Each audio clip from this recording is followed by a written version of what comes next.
Cristo conquistou.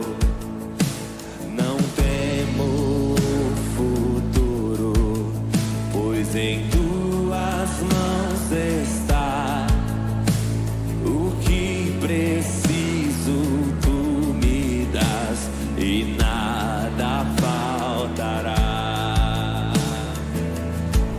Lutamos batalhas que Cristo venceu. Não importa o que virá, Vamos descansar. Não conheço amanhã, mas sei que já fez. lutamos batalhas que Jesus venceu.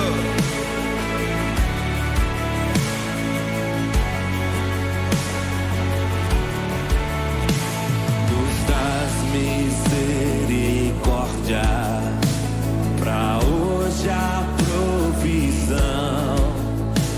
E quando tudo se acabar, firmado esperarei. Se o mar se levantar, minha ajuda está em ti. Porei meus olhos em Jesus, direi que estou em paz. Direi que estou em paz. Lutamos batalhas que Cristo venceu. Não importa o que virá, vamos descansar. Não conheço amanhã, mas sei o que já fez. Lutamos batalhas que Jesus venceu.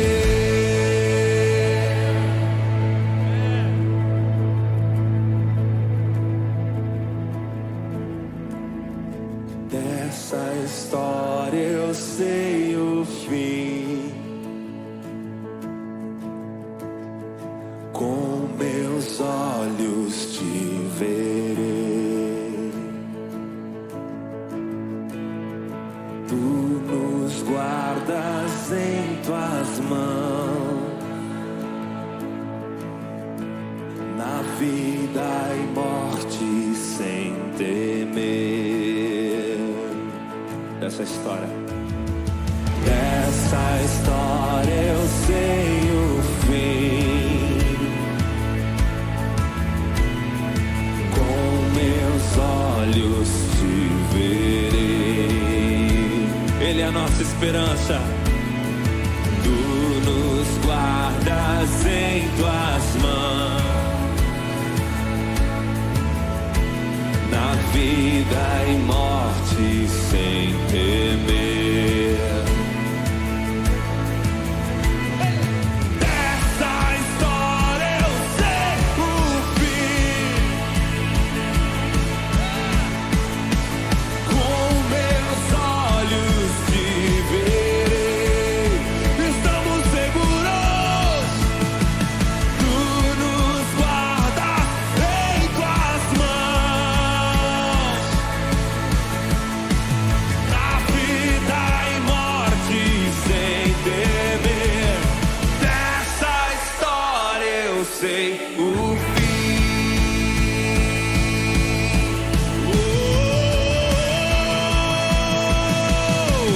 Lutamos batalhas que Cristo venceu.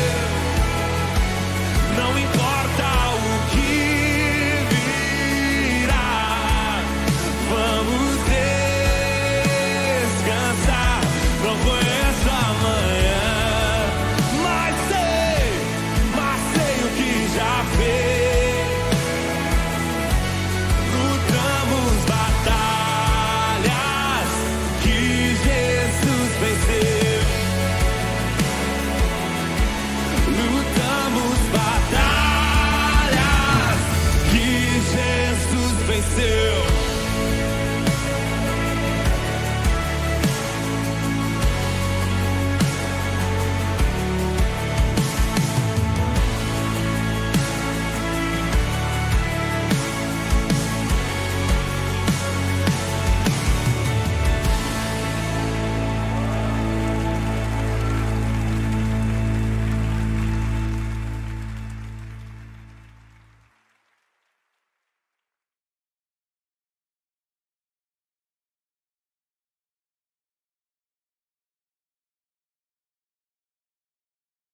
Graça e paz a todos.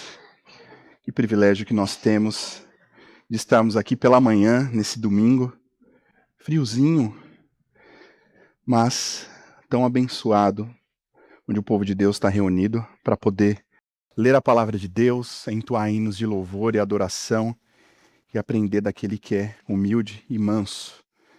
Vamos abrir as nossas Bíblias na carta do apóstolo Paulo aos Coríntios.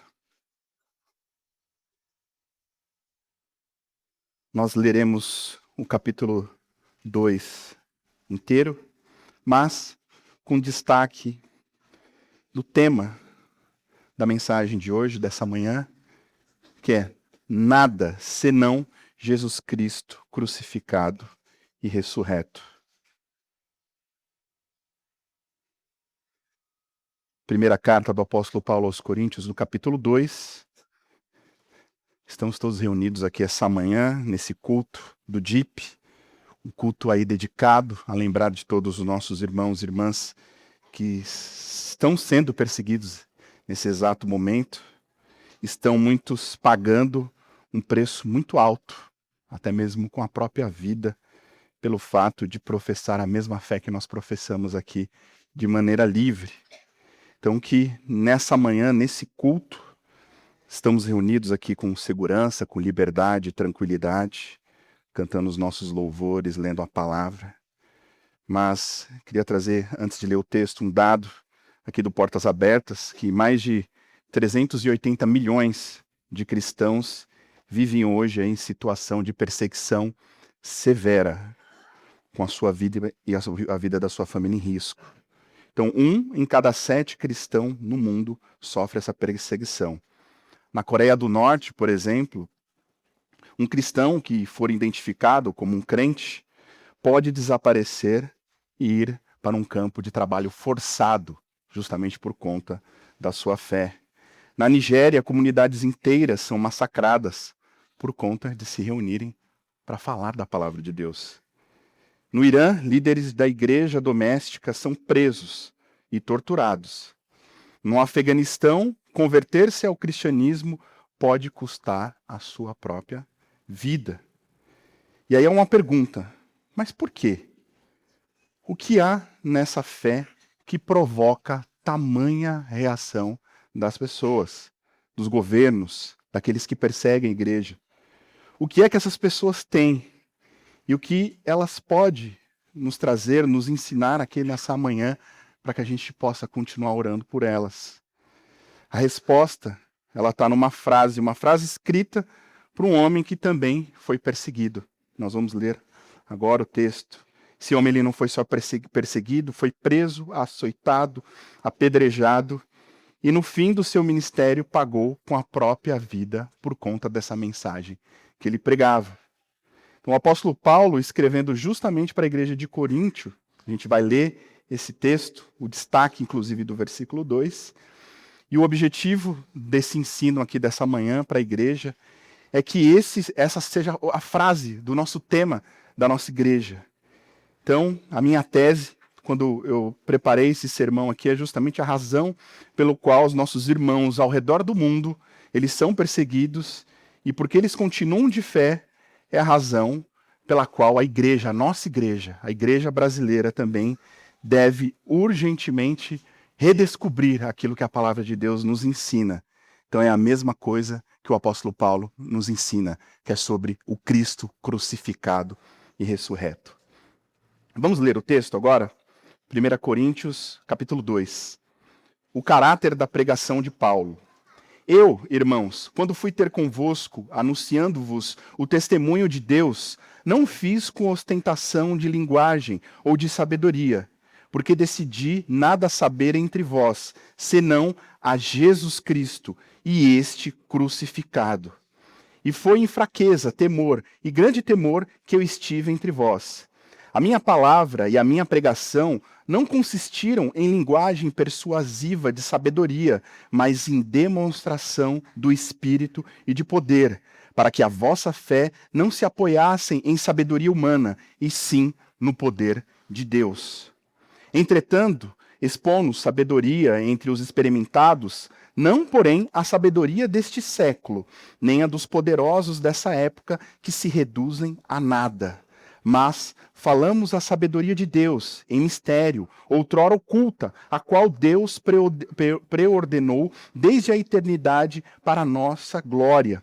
Sabedoria essa que nenhum dos poderosos deste século conheceu, porque se a tivessem conhecido, jamais teriam crucificado o Senhor da glória. Mas como está escrito, nem os olhos viram, nem ouvidos ouviram, nem jamais penetrou em coração humano o que Deus tem preparado para aqueles que o amam. Mas Deus não o revelou pelo Espírito, porque o Espírito a todas as coisas prescruta, até mesmo as profundezas de Deus. Por qual os homens sabem as coisas do homem, senão o próprio Espírito, que nele está. Assim também as coisas de Deus, ninguém os conhece, senão o próprio Espírito de Deus. Ora, nós não temos recebido o Espírito do mundo, e sim o Espírito que vem de Deus, para que conheçamos o que por Deus nos foi dado gratuitamente. Disso também falamos, não em palavras ensinadas pela sabedoria humana, mas ensinadas pelo Espírito, conferindo coisas espirituais com espirituais. Ora, o homem natural não aceita as coisas do Espírito de Deus, porque lhes são loucura, e não pode entendê-las, porque elas se discernem espiritualmente. Porém, o homem espiritual julga todas as coisas, mas ele mesmo não é julgado por ninguém. Pois quem conheceu a mente do Senhor, que o possa instruir? Nós, porém, temos a mente de Cristo. O destaque, mais uma vez, por versículo 2, o tema dessa mensagem. Porque decidi nada saber entre vós, senão a Jesus Cristo e este crucificado. Aqui nós já observamos que Paulo, ele teve uma decisão deliberada. Paulo ele não chegou a essa conclusão por acidente. Ele diz, eu me propus. Em grego, o verbo é krino. Decidir, julgar, determinar. Foi uma escolha feita com todas as pressões do ambiente a qual o apóstolo Paulo vivia. Precisamos lembrar que essa carta é dirigida aos coríntios. Os coríntios eles tinham à sua disposição ali um cardápio de falsas soluções para várias questões da vida. Primeiro, os judeus, com a lei, que apontava o erro, mas não dava poder para vencer o erro. Ou seja, deixa o homem sob a condenação de Deus. Os gregos tinham a filosofia à sua disposição, que tenta interpretar o mundo racionalmente, mas não transforma a natureza humana. Como o apóstolo Paulo diz lá em 1 Romanos, o veredito termina em perversidade e vaidade. Também o mundo romano oferecia para o povo daquela época as políticas e utopia, desenhava sistemas de governo, ideias, teorias, como a antiga democracia, mas ainda assim falha diante da prática humana e egoísta. E por fim também, a gente acha que somente hoje, mas naquela época ela era muito notório, era muito expressiva a cultura, a educação. Os romanos eles eram bem educados, assim como os gregos. Porém, expandiam o intelecto dele através da criação das artes, das Olimpíadas, do teatro. Porém, não melhorava o coração humano. Então era tudo isso que eles tinham à disposição deles. E havia muitas pressões por apóstolo Paulo para falar desses temas. Corinto era uma metrópole cosmopolita, ponto de encontro entre o Oriente e o Ocidente, cidade de filósofos e retóricos, de disputas intelectuais, as pessoas se reuniam na praça para discutir filosofia. Uma cidade de prestígio acadêmico. Porém, Paulo, a gente precisa entender que Paulo ele não era uma pessoa inculta. Paulo, ele tinha tudo para poder corresponder a essas expectativas. Paulo, ele era sim um intelectual. Não era um intelectual qualquer. Paulo, ele era um intelectual, inclusive, brilhante. Um dos mais brilhantes da sua geração. Ele foi ensinado, nada mais, nada menos, por Gamaliel. Homem que dominava a filosofia grega, o direito romano. Poderia ter feito aí uma carreira notável como filósofo e também como um dos pregadores mais sofisticados de sua época. Porém, o apóstolo Paulo, não só naquela sua época, mas ainda hoje, muitas universidades seculares consideram o apóstolo Paulo como uma das maiores e mais brilhantes mentes da história mundial. Então a gente já observa aqui que Paulo não era qualquer um, não era qualquer pessoa. Porém, o apóstolo Paulo, ele escolheu ser tolo. Para muitos, considerado louco, aos olhos daquele mundo, e até mesmo aos olhos do mundo de hoje. Mas não por ignorância, mas por convicção. E ele diz, lá em 1 Coríntios 2,2, como nós lemos, porque decidi nada saber entre vós, senão Jesus Cristo, e a este crucificado. Mas o que acontece muitas vezes quando a igreja, ela decide abrir mão dessa decisão que o apóstolo Paulo teve? Provavelmente você já deve ter assistido ou frequentado um culto de alguma igreja, alguma denominação, ou em qualquer outro lugar, que o pregador ele fala ali durante minutos, às vezes horas. Fala sobre liderança, fala sobre como ter, através da fé cristã, você ser uma pessoa melhor, uma pessoa realizada. A palavra pecado, muitas vezes, não é pronunciada uma vez. Cruz aparece às vezes de passagem. Crucificado, em nenhum momento. Não é aí uma situação que eu estou inventando aqui, é um dado, é estatística. Liga a sua televisão, dá uma navegada nos canais de TV de supostas igrejas. Qualquer um que acompanhe o cenário evangélico atual brasileiro vai reconhecer esse retrato, infelizmente. A pergunta que essa cena levanta é exatamente o que o Paulo respondeu há 2000 anos. O que acontece quando a igreja decide pregar outra coisa? A resposta está aí, ela é evidente, não só no Brasil, mas no mundo todo. E Paulo, ele conhecia muito bem isso, ele sabia que isso seria uma consequência notória. Então, antes de perguntar o que os nossos irmãos perseguidos têm que nós não temos, precisamos perguntar o que pregamos. Que mensagem sustenta alguém numa cela na prisão do Irã? Que mensagem faz uma mulher na Síria continuar a confessar Cristo, mesmo depois de ter o seu marido assassinado? Não é uma mensagem sobre propósito pessoal. Vai falar isso para essa irmã que teve o seu marido assassinado, seus filhos presos, escravizados. Não é uma mensagem sobre prosperidade. É a mensagem que Paulo se recusou a abandonar, Cristo e este crucificado. Mas aí a gente se pergunta aqui no segundo ponto do texto, por que esse tipo de alternativa, a mensagem que Paulo pregou, ela falha? Paulo ele explica que o motivo da sua decisão no versículo 6.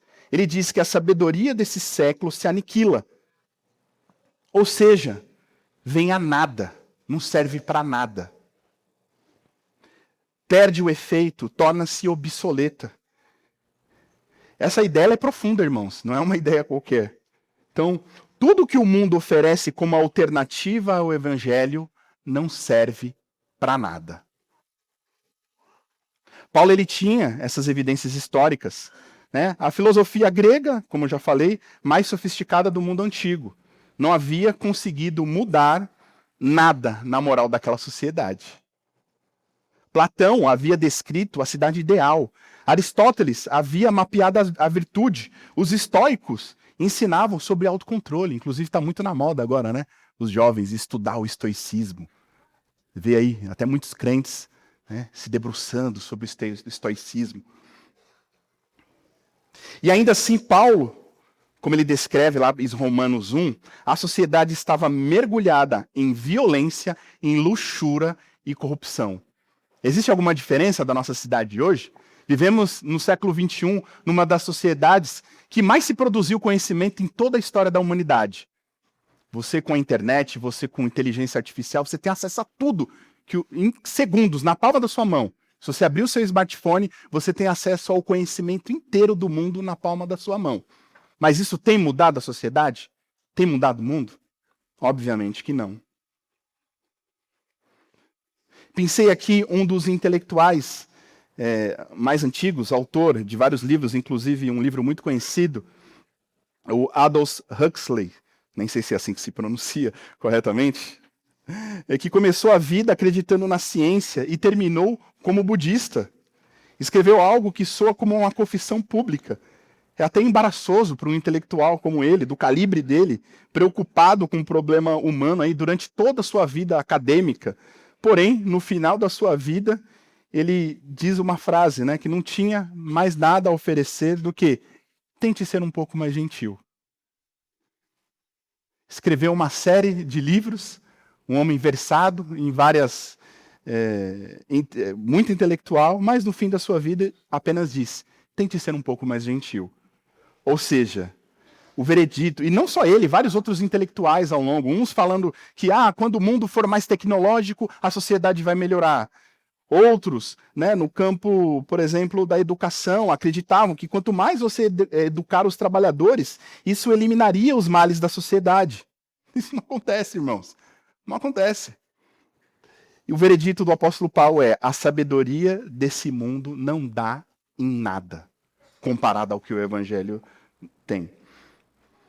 Aqui no Brasil é muito notório ainda, infelizmente, né, essa ilusão que é a teologia da prosperidade. Ou seja, se você confessar, se você plantar sementes, se você aplicar princípios bíblicos de finanças, sua vida vai melhorar. Esse evangelho, ele preenche auditórios, as igrejas estão lotadas. Mas no domingo, lotado de gente, pronto para ouvir esse tipo de discurso.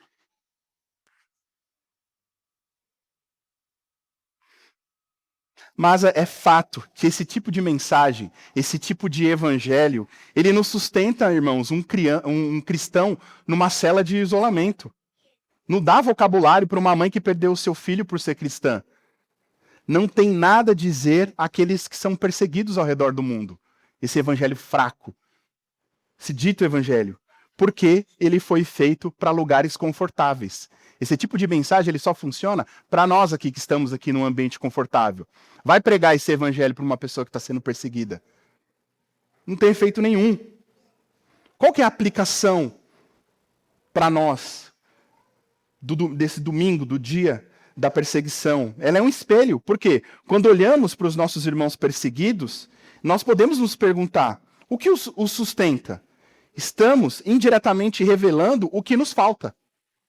Uma fé que só funciona em ambiente confortável não é a fé que o apóstolo Paulo pregava, não é o evangelho que ele pregou, e não é o que a cruz oferece.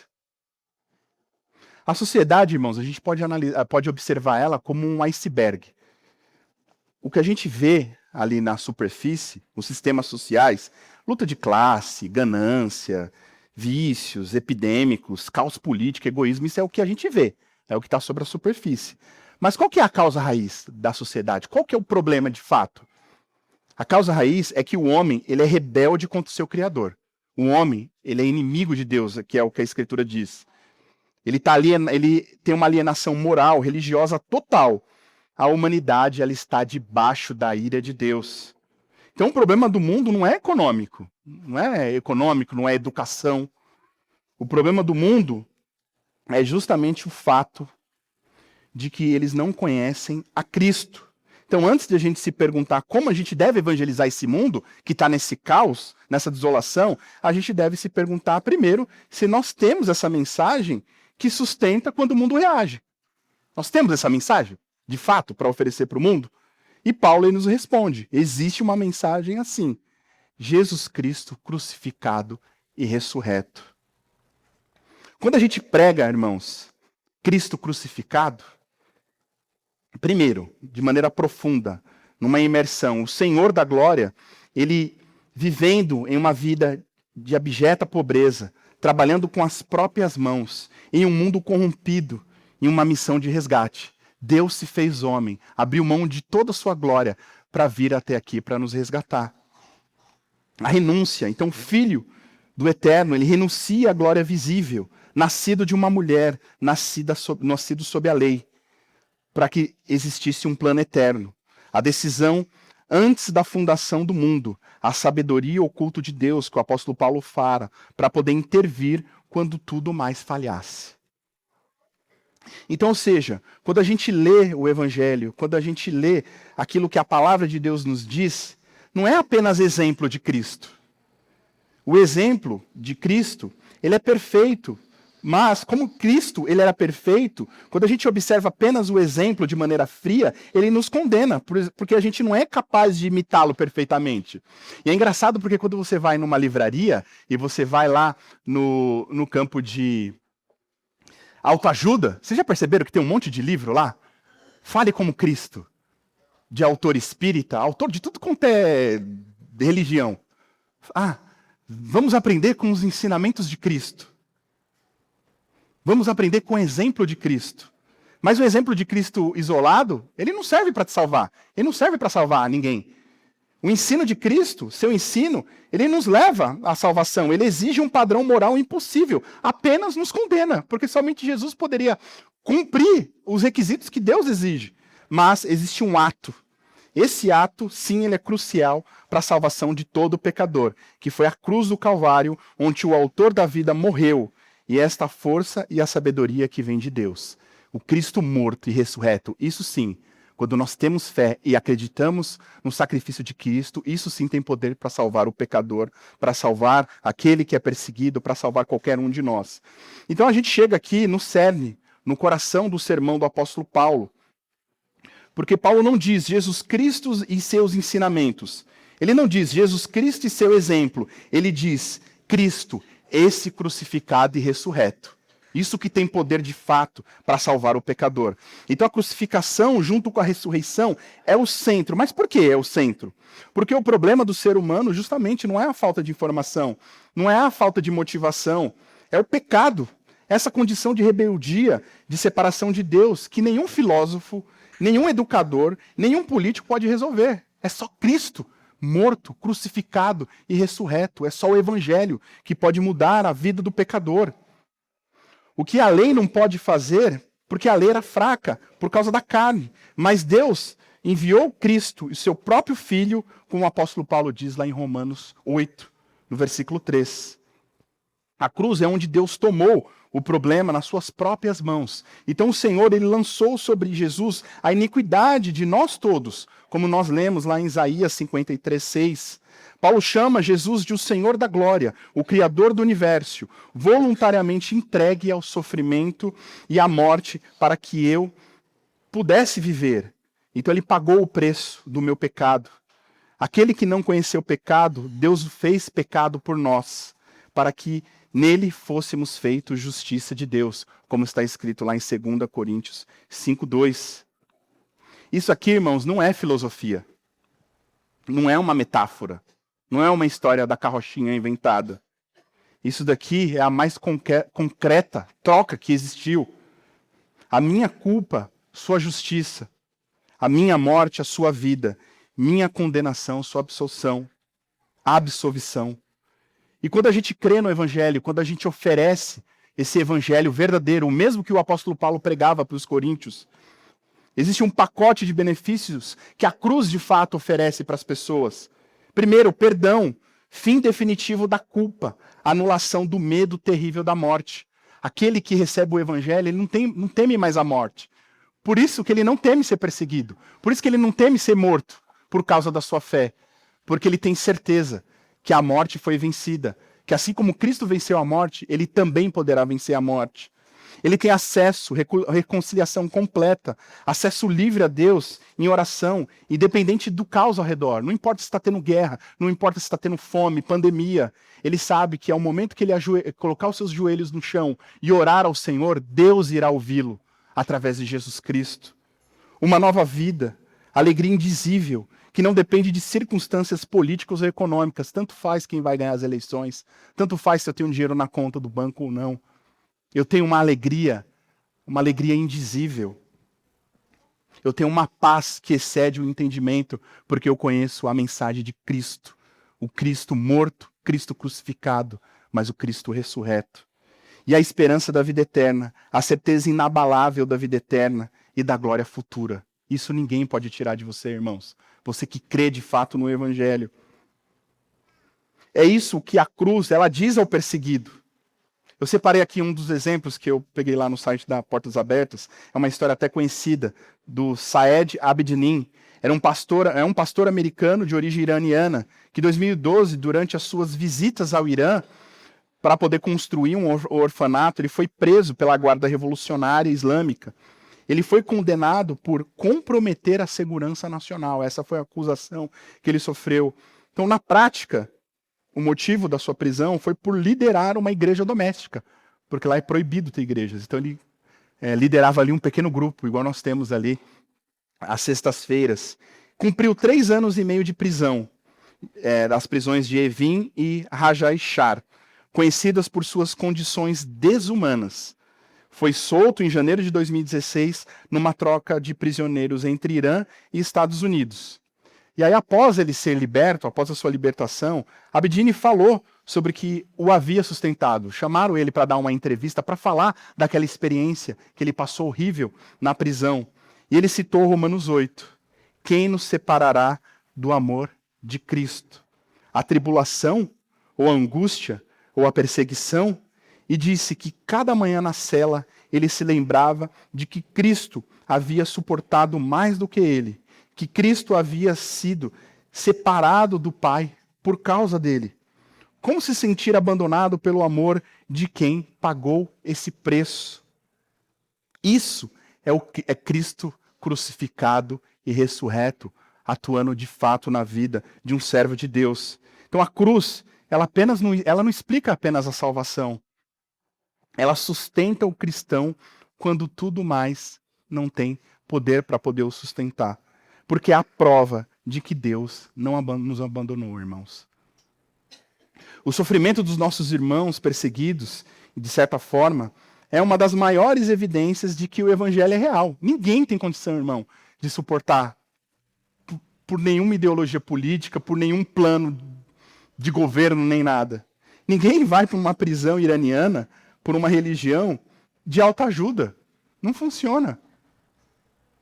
A perseguição existe porque Cristo crucificado e ressurreto, ele escandalizou o mundo. Como o apóstolo Paulo pregou lá em Coríntios, e essa mesma mensagem, irmãos, ela continua escandalizando até hoje. E tem poder de mudar vidas. Então o que nós precisamos nessa manhã? O que de fato a Igreja do Conquista precisa nessa manhã? Não é mais sobre um conselho aqui sobre como melhorar a sua vida. Você precisa ser reconciliado com Deus. Que aquele que não tem Cristo é inimigo de Deus. Tem muita gente que não tem Cristo na sua vida e acha que é brother de Deus. Ah, não, Deus é meu brother, Jesus é meu brother. Se você não se arrependeu dos seus pecados, você é um inimigo de Deus. E se você não se arrepender dos seus pecados hoje, agora, você já está condenado. Porque Jesus disse que aquele que não se arrepender já está condenado. Cristo crucificado e ressurreto é exatamente isso que nós precisamos, meus irmãos. É a única mensagem que cumpre o que promete. Porque ela é a que sustenta a nossa fidelidade. Aliás, quem a sustenta não é nossa fidelidade, mas é a fidelidade daquele que foi à cruz por nós. Não somos nós que somos fiéis. O Senhor Jesus, que é fiel a si mesmo e por conta do evangelho tem esse poder. E aí, irmãos, quando a gente prega esse evangelho, quando você prega esse evangelho de fato, assim como o apóstolo Paulo, qual é o poder que esse evangelho tem? O que ele faz? A gente vê isso de maneira muito clara na vida do apóstolo Paulo. Quem que era o apóstolo Paulo? O apóstolo Paulo era Saulo de Tarso, fariseu, orgulhoso, autojustificado, intelectual, frio, cego, perseguidor e assassino de cristãos. Esse era o apóstolo Paulo. Porém, quando ele teve aquele evento lá no caminho de Damasco, que teve um encontro com o Senhor da Glória, a quem ele nomeia como Senhor da Glória, o que acontece com o apóstolo Paulo? Um homem novo, humilde, despojado do orgulho, intelectual, transbordante de paz e um dos maiores embaixadores do evangelho de toda a história. E Paulo, ele termina aqui a sua argumentação, já estou indo para o final já. Em 1 Coríntios 2, como nós lemos, aqui tem uma promessa. O que os olhos não viram, nem os ouvidos ouviram, nem penetrou no coração do homem, são as coisas que Deus preparou para os que o amam. Em 1 Coríntios 6, ele lembra aos coríntios quem eles eram. Quem era aquele povo que estava imerso ali naquela cultura de intelectuais, né? atividade vibrante. Mas o que o apóstolo Paulo fala? Quem eles eram? Eles eram fornicadores, eles eram idólatras, ladrões, bêbados.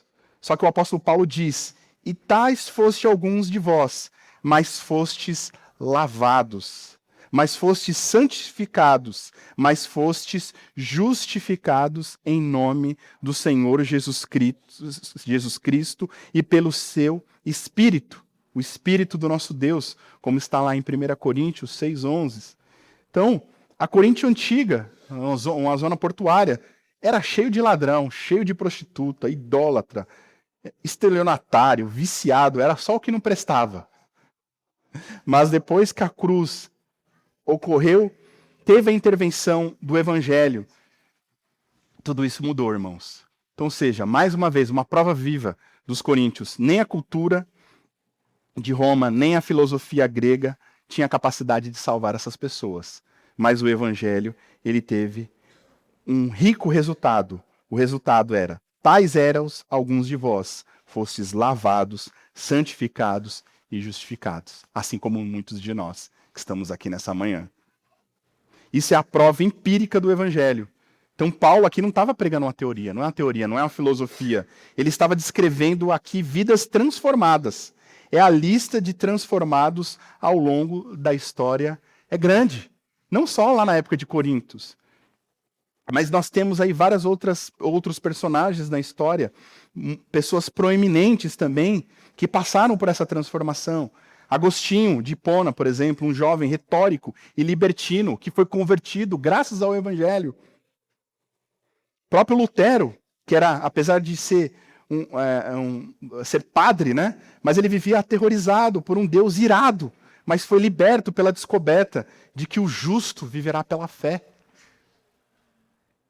John Knox, o pregador que fez a rainha Maria da Escócia tremer mais do que qualquer exército, também foi transformado pelo Evangelho.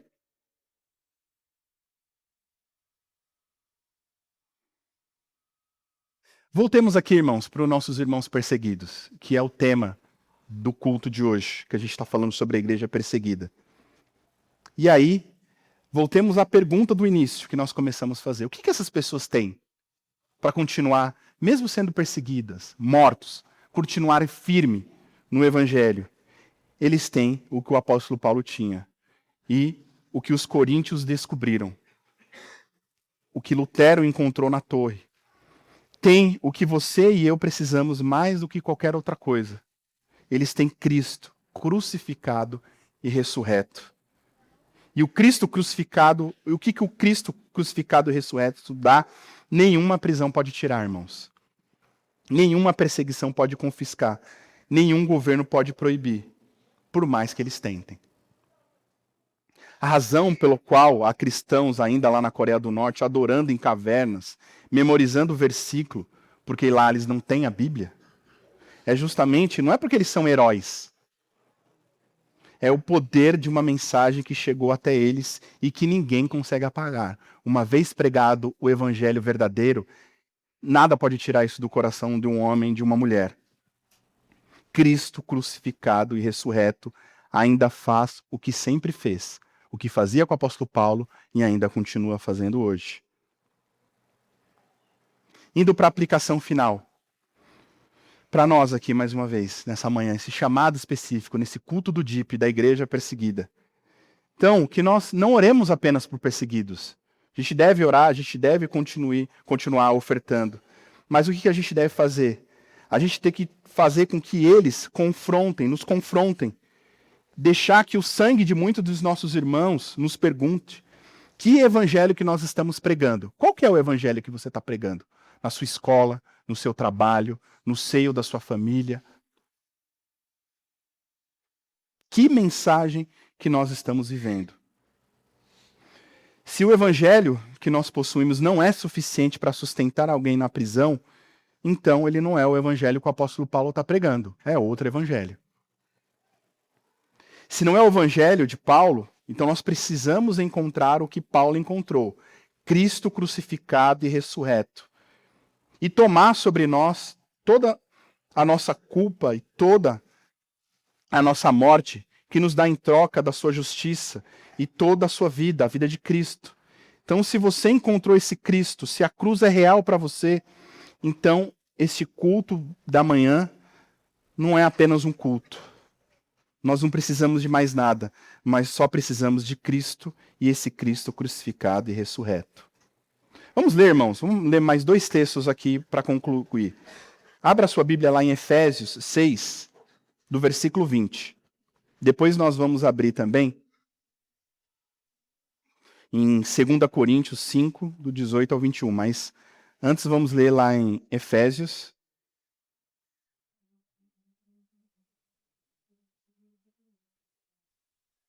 Efésios 6, 20.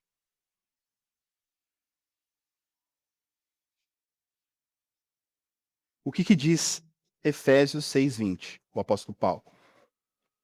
Pelo qual sou embaixador em cadeias, para que em Cristo eu seja ousado para falar com o que me cumpre fazê-lo. Agora vamos lá em 2 Coríntios 5, do 18 ao 21. Que diz assim: o ministério da reconciliação. Inclusive, esse texto aqui é um dos textos utilizados pelos nossos irmãos da missão na China. 2 Coríntios 5, do 18 ao 21 diz: ora, tudo provém de Deus, que nos reconciliou consigo mesmo por meio de Cristo e nos deu o ministério da reconciliação, a saber que Deus estava em Cristo reconciliando consigo o mundo, não imputando aos homens as suas transgressões, e nos confiou a palavra da reconciliação, de sorte que somos embaixadores em nome de Cristo. Presta atenção nessa palavra, irmãos. Embaixadores em nome de Cristo, como se Deus exortasse por nosso intermédio. Em nome de Cristo, pois rogamos que vos reconcilieis com Deus. Aquele que não conheceu o pecado, ele o fez pecado por nós, para que nele fôssemos feito justiça de Deus. Irmãos, o que é um embaixador? Já parou para pensar o que significa de fato um embaixador? Embaixador, ele é justamente, não é alguém que dá a sua opinião, uma opinião pessoal. O embaixador, ele é determinado para entregar a mensagem oficial, de maneira inalterada, do seu rei. Isso é o que o embaixador faz. Ele é um porta-voz do governo que ele representa. Só que muitos têm se perdido, têm se distraído. E a igreja moderna, ela tenta, de forma desesperada, ser relevante. Então você vai ver na igreja as pessoas debatendo política, debatendo ecologia, economia global, uma série de coisas. Nós somos embaixadores de Cristo, certo? O nosso rei, ele nos determinou para discutir tudo isso? Qual que é a mensagem que o nosso rei pediu para nós entregarmos? Que o apóstolo Paulo disse que ele tinha que entregar? É isso. Nem nada mais, nem nada menos. Nós temos que pregar o Cristo crucificado e ressurreto. É isso que o embaixador faz. Nada mais e nada menos. É a única missão, pregar o arrependimento do pecado e pela fé absoluta de Jesus Cristo. Uma fé crucial. O resto é futilidade. É isso que a Escritura determina para que nós pregamos. Agora sim, indo para o final. Então o apóstolo Paulo diz aqui aos Gálatas: longe de mim gloriar-me, senão na cruz de nosso Senhor Jesus Cristo, pelo qual o mundo está crucificado para mim e para o mundo. Esta é a declaração de um homem que ele encontrou aqui algo que faz tudo mais parecer pequeno.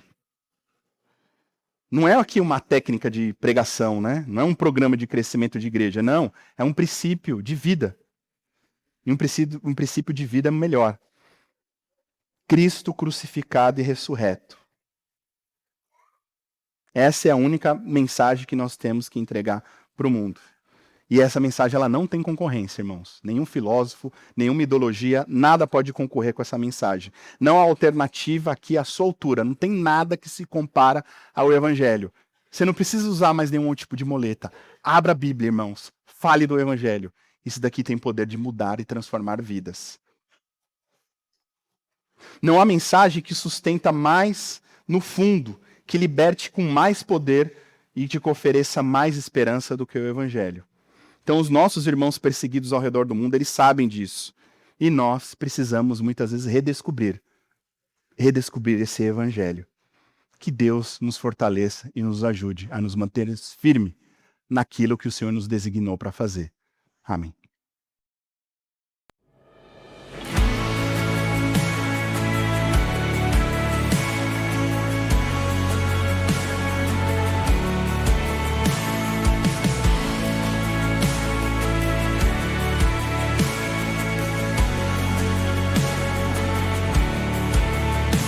A paz que cobre as trevas, no sangue salvação, eterna graça que é real, pois Cristo conquistou. Não temo o futuro, pois em tuas mãos está o que preciso, tu me das e nada faltará. Lutamos batalhas que Cristo venceu. Não importa o que virá, Vamos descansar. Não conheço amanhã, mas sei que já fez. lutamos batalhas que Jesus venceu.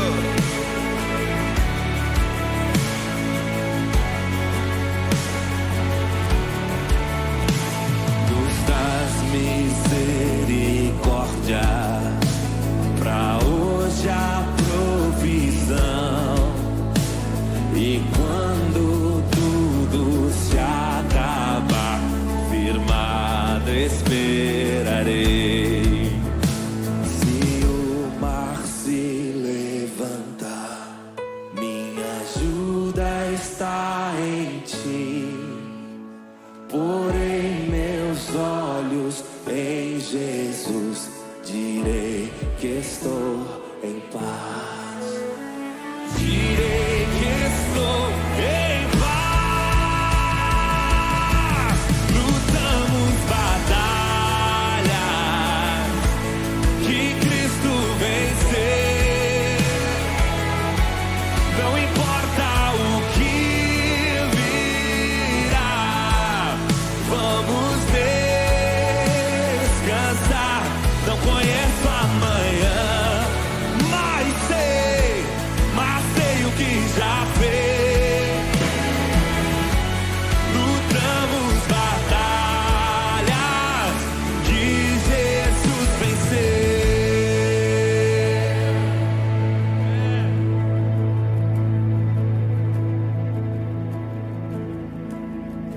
Dessa história eu sei o fim. Com meus olhos te verei. Tu nos guardas em tuas mãos, na vida e morte sem temer. Essa história eu sei o fim. Com meus olhos te verei. Ele é a nossa esperança. Tu nos guardas em tuas mãos, na vida e morte sem temer. Dessa história eu sei o fim. Com meus olhos te verei. Estamos seguros. Tu nos guardas em tuas mãos, na vida